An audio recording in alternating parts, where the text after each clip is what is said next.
kota budaya yang menyimpan banyak cerita. Kota yang dikenal dengan keramaian masyarakatnya, kekayaan tradisinya, serta nilai-nilai luhur yang masih dijaga hingga saat ini. Di tengah perkembangan zaman, masyarakat Solo tetap menjunjung tinggi sopan santun, gotong royong, dan rasa saling menghormati dalam kehidupan sehari-hari.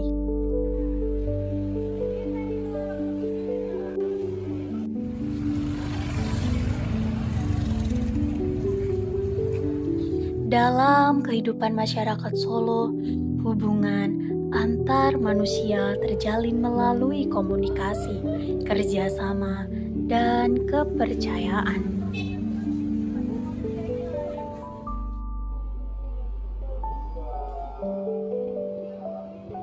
Pedagang dan pembeli saling berinteraksi di pasar.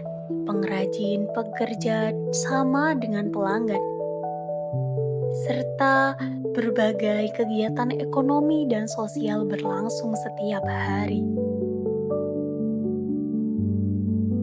Semua aktivitas tersebut lahir dari adanya kesepakatan antara satu pihak dengan pihak lainnya.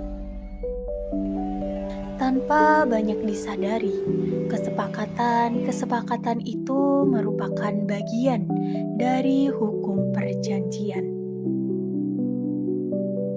Hukum perjanjian tidak hanya terbentuk dokumen resmi atau kontrak tertulis, tetapi juga hadir dalam berbagai aktivitas sederhana yang dilakukan masyarakat setiap hari. Ketika seseorang membeli barang, memesan jasa, menyewa tempat, atau menjalin kerjasama usaha, saat itulah hubungan perjanjian terbentuk. Budaya masyarakat Solo yang menjunjung kejujuran, amanah, dan tanggung jawab memiliki kaitan erat dengan prinsip-prinsip hukum perjanjian.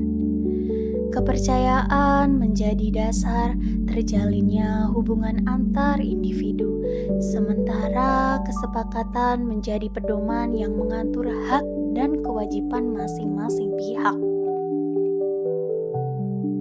Melalui perjalanan menyusuri kota Solo, kita akan melihat bagaimana hukum perjanjian hidup di tengah masyarakat, menjadi dasar terciptanya kepercayaan, kerjasama, dan keadilan dalam kehidupan sehari-hari.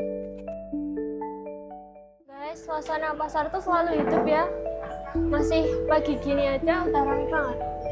Jujur aku jadi lapar, Fit. Itu es dawet kelihatannya enak banget.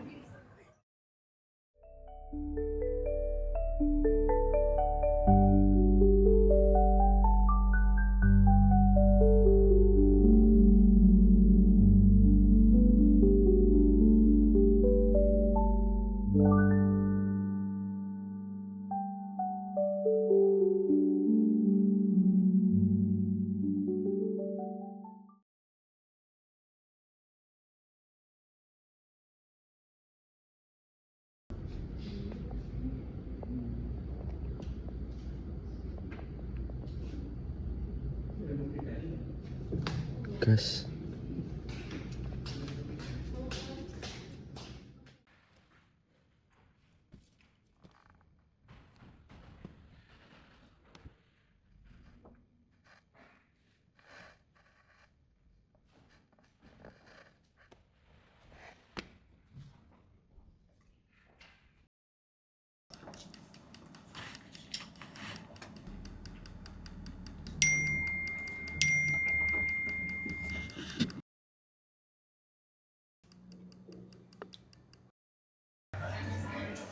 Fokus dulu dong, kita kan lagi buat video hukum nih.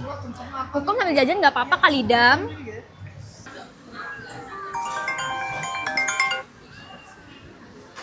Halo, Ya, Di mana, Dam?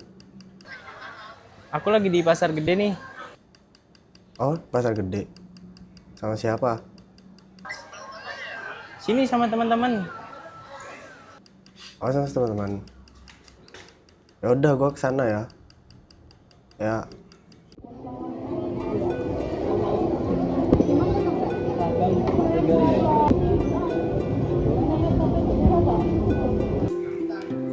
Tapi serius, ini salah satu contoh dari hukum perjanjian loh kalau menurut aku.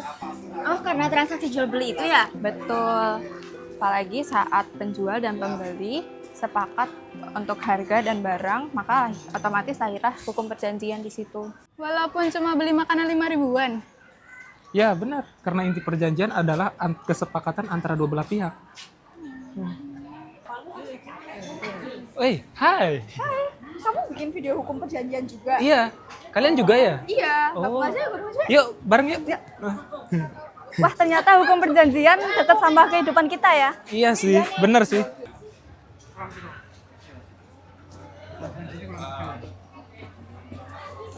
Kayak ada suara Adam deh, guys. Adam di sini juga, Adam. Yaudah. Gabung aja yuk. Yo. Ayo. Aku mau tanya nih, ini misalnya aku mau beli bunga sekantong gini, terusan harganya 100.000, aku udah bilang segitu, terusan penjualnya setuju, berarti itu sah kan? Sah aja, soalnya memenuhi kriteria perjanjian. Oke, yang pertama itu harus ada kesepakatan, yang kedua itu ada para pihak yang harus cakap hukum. Maksudnya anak kecil atau yang nggak bertindak hukum gitu? Betul tuh Dam, kayak gitu Dam. Yang ketiga itu ada objeknya yang jelas, dan keempat itu tujuannya nggak melanggar hukum, seperti itu. Lah, kalau nggak memenuhi gimana? Hukum perjanjiannya bisa dibatalkan, Queen. Hukum perjanjian itu melindungi kedua pihak ya? Iya, biar nggak ada yang dirugikan. Tapi kadang ada orang yang nggak menepati janji. Kayak seller online yang barangnya nggak dikirim itu, aku juga pernah ngalamin. Iya, soalnya aku juga pernah lihat nggak ada yang bayar pakai COD. Nah, itu bisa disebut dengan tindakan wan prestasi. Oke. Wah, bahasa hukumnya keren banget ya. Duh, gimana sih mbaknya ini? Intinya kan ikat janji. Kalau wan prestasi, pihak yang dirugikan bisa menuntut ganti rugi. Wah, ternyata hukum perjanjian penting banget ya. Tanpa kesepakatan, hubungan manusia bisa berantakan. Guys, gimana kalau kita lanjut tugas di Kauman?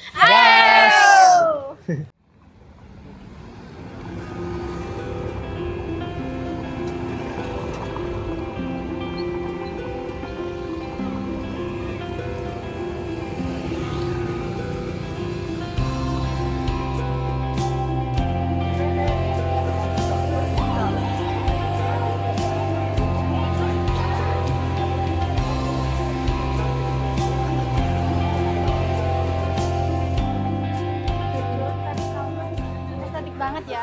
Kamu dari tadi jujur-jujur terus sih, Kai. Tapi iya sih, batiknya bagus-bagus di sini. Di balik batik yang indah, ternyata banyak hubungan hukum perjanjian juga loh. Contohnya apa tuh? Hubungan hukum apa hubungan kamu? Adam, contohnya nih, kerjasama antara pengrajin sama pemilik toko. Misalnya, pengrajin menerima 100 pesanan kain batik. Berarti toko wajib membayar sesuai kesepakatan. Kalau hasil batiknya nggak sesuai gimana?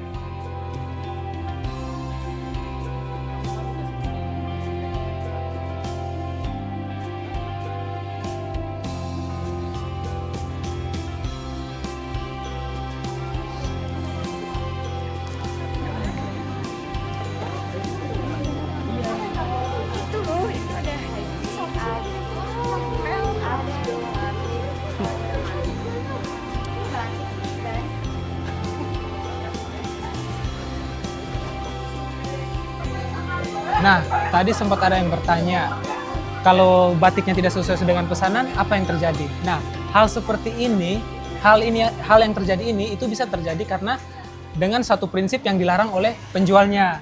Nah, hal ini biasa disebut dengan larangan pengingkaran dalam suatu perjanjian.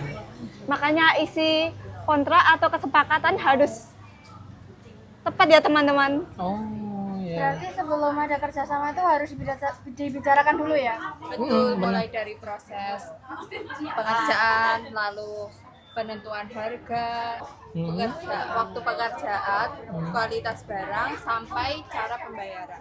Oh, begitu ya. Iya, karena kalau nggak sinkron nanti di akhirnya bakal konflik. Tapi bener sih, sekali orang melanggar janji, kepercayaan itu bakal hilang. Dan kalau kepercayaannya hilang, hubungan kerjanya juga susah jalannya. Itu kenapa hukum perjanjian penting dalam hukum bisnis. Udah sore nih, lanjut besok aja di keraton gimana? Capek nih. Yuk. Bisa jam berapa guys? Enaknya jam berapa ya? Kalau Pagi atau sore? kalau siang aja gimana? Sore aja gimana? Oke, boleh. Kan nanti tutupnya jam 3. Oh, siang aja ya? Ya udah siang aja. Oke, ayo.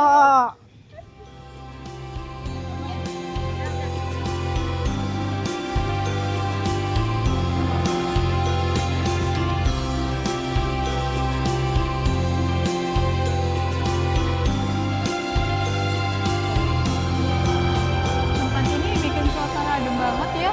Cocok nih Nay buat ngobrol soal kepercayaan dan tanggung jawab.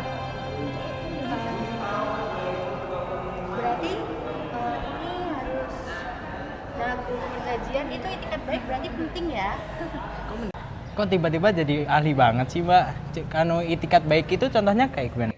Jadi semua pihak itu harus jujur. Jadi semua perjanjian itu bisa itikat baiknya bisa jadi satu sama kalau jujur enak gitu, Mas. Jadi dari awal nggak boleh menipu ya? Iya dong. Kalau ada unsur paksaannya gimana? Perjanjian bisa dibatalkan, Mbak, karena salah satu pihak memenuhi unsur keterpaksaan, Mbak. Berarti orang harus benar-benar setuju tanpa adanya tekanan ya? Yoi.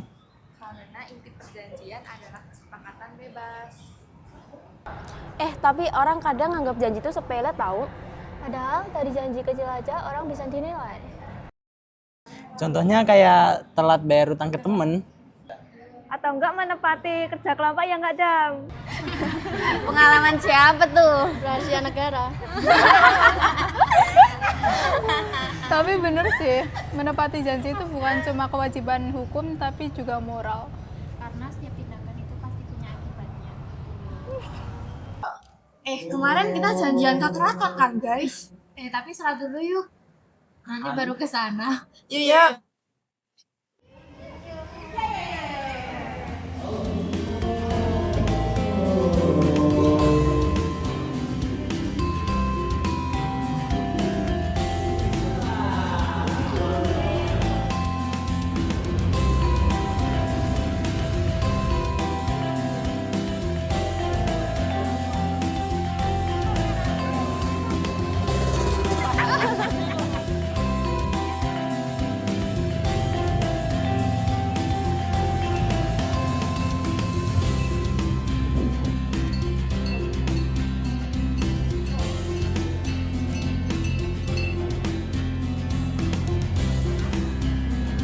Keraton ini penuh sejarah ya. Dan banyak aturan juga yang masih dijaga sampai sekarang. Sama kayak hukum yang mengatur tentang ketertiban masyarakat. Setelah keliling Solo aku baru sadar ternyata hukum itu dekat banget sama hidup kita. Bahkan di hal sederhana sekalipun ya. Iya, karena pada umumnya manusia itu makhluk sosial, jadi dia nggak bisa hidup sendiri. Betul, nggak bisa hidup sendirian, selalu berhubungan dengan yang lain. Iya, karena setiap hubungan pasti ada kesepakatannya. Makanya hukum perjanjian penting untuk menjaga keadilan. Supaya hak dan kewajiban berjalan seimbang. Karena kalau setiap orang menepati janji, Masyarakat itu akan menjadi lebih tertib dan hubungan antar manusia jadi lebih baik.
perjanjian bukan sekedar aturan, melainkan tanggung jawab dan komitmen dalam kehidupan bermasyarakat.